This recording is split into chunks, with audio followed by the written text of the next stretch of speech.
Alright guys, as you can see, Twix has got her little cherry eye popped out right here. I'm going to show you how easy it is to fix this real quick. Come over right here and record this, buddy. Keep that on her eye right there for me if you would. Ready, Leah? Put that in her eye. I know, baby. I know. And usually you just go up like that and kind of massage it. Let's see.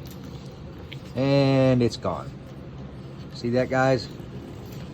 Just so you can see. I know it bugs you, but it helps your eye, baby. It lubricates it for you. I know. And as you can see, open your eye. Open your eye. Let's see it, baby. It takes them a while after you put that in there for them to open it, but it's fixed. See? It's gone. This is actually what I used for that right here. I always keep this on hand just for that. Thanks for watching.